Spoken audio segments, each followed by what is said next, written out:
Hey Tarot Tribe, it's Dustin, and today I thought we could take a look at the Stretch Tarot by J.E. Stretch. This is an independently published deck, and it comes all the way from the UK. I just got this. I did remove the cellophane and all that sort of stuff. So this is more of a first impressions. I really haven't spent any time looking at this. Other than looking at the images and stuff online. So yeah, let's take a trip. It comes in this little tuck box with a little thank you note. I love those things. Those are awesome. The tuck box is just a standard tuck box. Can we, I don't know, I hate these. Can we talk about, just for a minute, how much I despise tuck boxes? Like, the packaging industry has gotten to the point where we shouldn't be using these anymore. They suck. They fall apart. They don't last. They suck. Can we stop making decks that come in tuck boxes, please? I hate them. Like, I will pay you $5 more or whatever it costs to make your deck. If the deck price goes up $5 to get a box that will last more than opening it 10 times, I'm all for it. So the deck itself comes on pretty standard cardstock. Honestly, it reminds me exactly of the Lo Scarabeo cardstock, which is not great. It's kind of cardboardy, but you know, it's decent. It's not terrible. It's not great. The backs have this star pattern on them, which is nice. The cards are a standard tarot size. I think they're actually slightly smaller. No, yeah, they're exactly the same size as the Centennial Rider-Waite-Smith. So they are a standard tarot size. And just after touching that, yeah, like the cardstock is meh. But the deck is relatively inexpensive for a independently published deck, so I mean, it's fine for the price that it's at. I think if more editions of this are done, like, I will happily pay for a third edition that is done on nicer cardstock that's maybe edged some. And you'll have to excuse me, my allergies are really bothering me, so my voice has been like going in and out.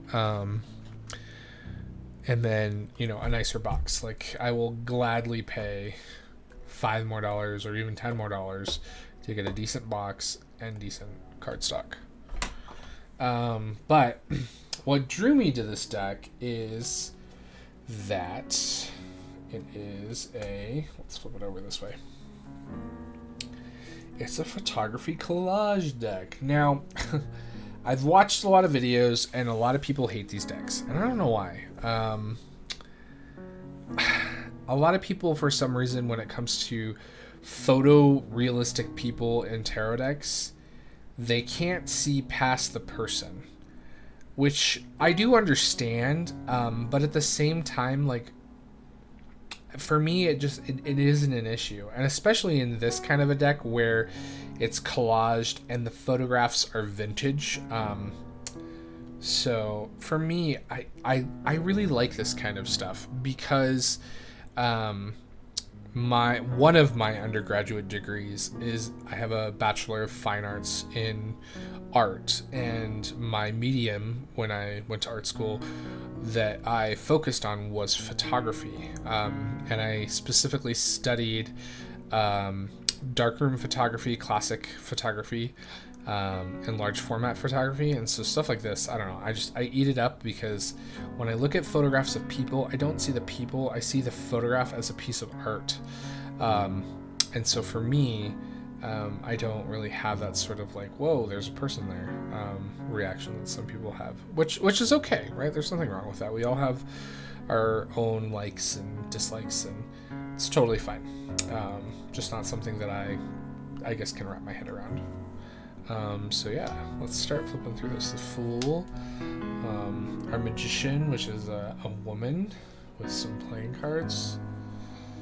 And then we also have a male magician, which I thought was cool that they included both genders in the deck as an option. Our High Priestess, look at her. Look at her. She's so cool. Look at her hair. It's just so cool. And I love how the photographs really lend themselves to the traditional stylings of the art of artwork and representations of tarot cards, right? Like you have this empress with the crown of stars, right? So it's great. Or emperor with the stag head, it's so cool. I love the artwork on this in this deck. I mean, I really love this deck, and I wish that it was printed on better cardstock. Our Hierophant, the keys at the bottom, lovers.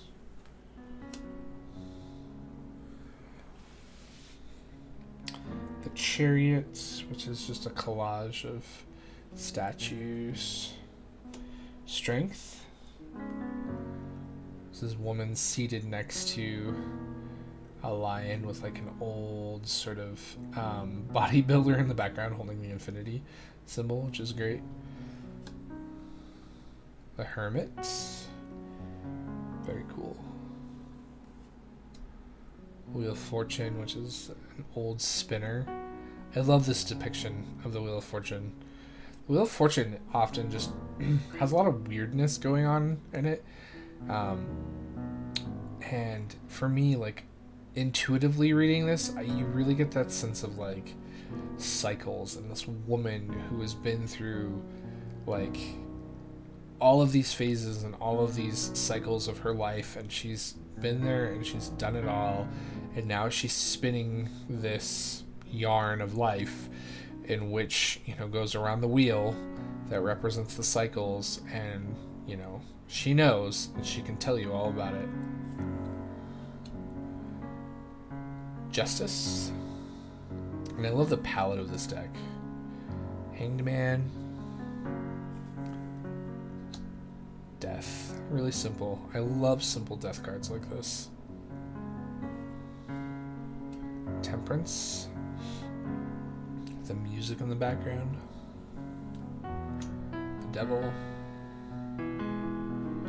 Which, this Devil card reminds me, I don't know if any of you guys watched the new Sabrina the Teenage Witch on Netflix, but can we talk about how disappointed I was in that show, and the fact that they depicted the witches as Satanists? I don't know. There was something just, yeah, I'm not going to go into it, but it was weird. The Tower. Star. The Moon. The Sun.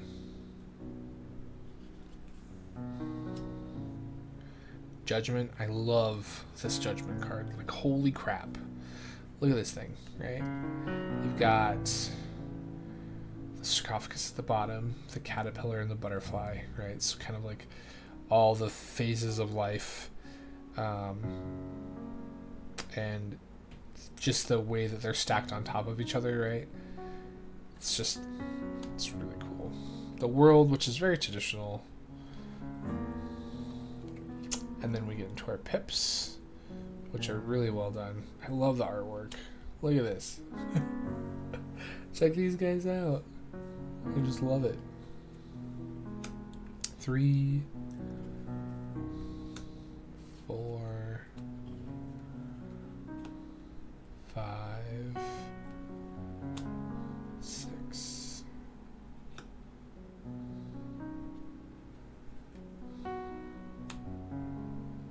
7,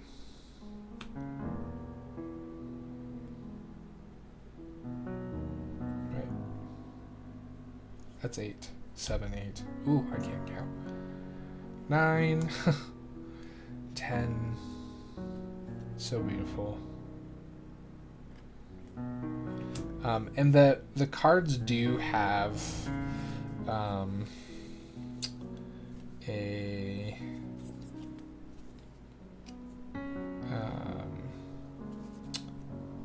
what's it called? A keyword for all the pips, which I don't know. Some people love that, some people hate it. It doesn't really bother me, but something to be aware of if you're thinking about getting the deck and you hate that, right? Page, Knight, Queen. I love the motherly sort of feeling you get just from the picture. Like, it says maternity at the top, right? But you really get that sense of motherly. And King. And I struggled with the depiction of the Native Americans in this deck a little bit, but then, you know, I really thought about it, and I really like it. It works well. It's artistically done. It's done with good intention. I don't think it's really appropriating anything. You know, but the first couple times I saw this card, I was kind of like, eh. But, you know, it's really grown on me.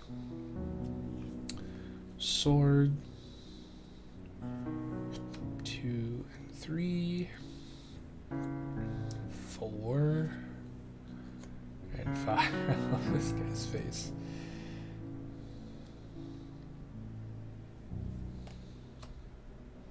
6. Travel. 7. 8, which is interference. Cruelty. 9. And 10.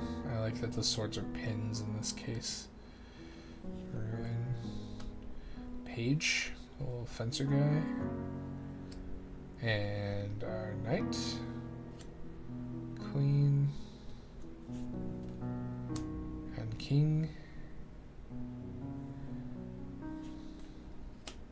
Then we get into our wands. This card, I don't know what's going on in this card, but there's like flesh sewn together in the background, which I guess I get with the creation thing, but it's just, it seems morbid because it's like stitches. I don't know. That card kind of weirds me a little bit. 2, 3, 4 and 5, 6, 7, and you'll see all of the wands are like matches, which I thought was really cool. 8, 9, 10. I love this 10 of wands. Like, you really feel cornered, right?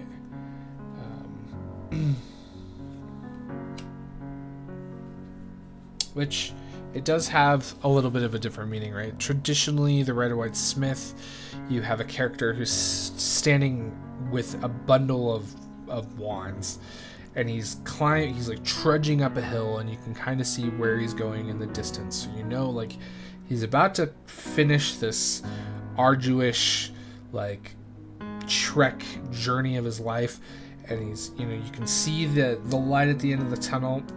But the interpretation of the 10 of wands that really resonated with me is that when you look at more traditional depictions of the 10 of wands, right,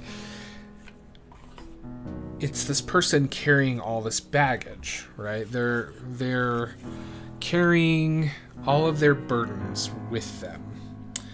And the one thing that, right, so just so we have a reference, that is from the Tarot of A.E. Waite from AGM. So you have this guy carrying all of these wands, right? And he's like, oh, he's almost to his destination. He's like, I just gotta keep going, right? And that's the aspect of the card that I really like, right? You have all of these burdens in life, but, you know, if you if you just keep going, if you just keep taking that, the next 20 steps, you'll make it there, and you'll make it through that phase of your life. And the other aspect that really resonates with me with the Ten of Wands is that the burdens that we carry through life, many of them are ones we choose to carry, right? We all have choices, right? Whether it's to stay at a sucky job, or to continue with a toxic relationship, or whatever the choice may be, right? We always have a choice. Now, those choices may not always have the best outcomes, right? Quit the sucky job that we hate. Maybe we don't have a place to live anymore, right? But at the end of the day, all of the burdens that we do sort of bear are burdens that we consciously make decisions to bear and move forward with. And I think that's important, and I think that's a really crucial thing to remember, that you don't get in this, right? This is more of the like, oh my God, I have all of the shit weighing down on me, and I have to make it through this. Whereas with this, you kind of get a different sense. So yeah, Page of Wands, our Knight, our Queen, and our King, rather dapper looking gentleman. And then our Cups. So, Two of Cups, very happily little married couple from probably the 1920s, it looks like. But what's interesting, I didn't even notice this.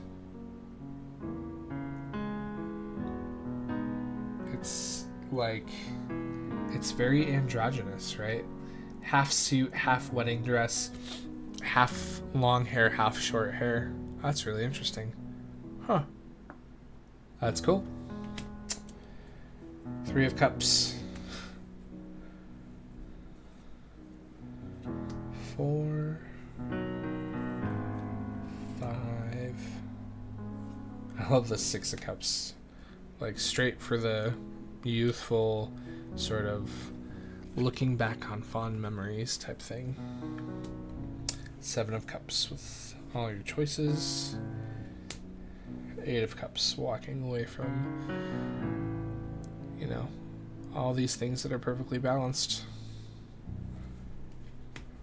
9 and 10. And then we have our Page, our Knight, our Queen, and our King. So yeah, the Stretch Tarot. The artwork is beautiful. It is a collage deck, like I said, so if you're not a fan of that, maybe not for you. But it is a really cool deck. It does speak to me. I haven't done any readings with it. This is actually probably a deck that I might do a re-review of, like after I've worked with it some. My two biggest complaints are cardstock and box, right? Like when you're doing an independently published deck, I feel like you have so much opportunity to really nail it home with the cardstock of the box. And I think the indie deck market is used to paying for a little bit more, right? And so to get a deck that comes in, a box that is the equivalent of, a Los Scarabeo tuck box with, a similar sort of quality. And this is one of the nicer decks, right? This is the Visconti Tarot, which it has this gold embossing on it, which is really cool. But, it has that same like cardboardy, crappy cardstock that just feels like shit. So yeah, those are really my only two complaints. The artwork is awesome. I love collage decks. I love the photography. As someone who studied photography and who still practices darkroom photography, it's a really cool deck. It's a really great indie deck, and I really hope to see a third edition. I think this is the second edition, right? Yeah, this is the second edition, because the first edition I guess came in a different box and also had a little book. That's the other thing. Didn't have a little white book. I don't know why they decided to go cheap. It's interesting. But yeah, tell me what you think. What do you think about collage decks? What are your opinions on like photographs in decks? Is it something that you find aesthetically pleasing? Is it something that you find hard to connect with? If you find it hard to connect with, why is it hard for you to connect with it? I'd love to hear what you guys think. So yeah, thanks for hanging out. I really appreciate you guys stopping by. I hope you guys all have really awesome days or evenings wherever you are. And as always, remember that everybody's fighting a battle you know nothing about. So be kind, always. Thanks. Have a great day.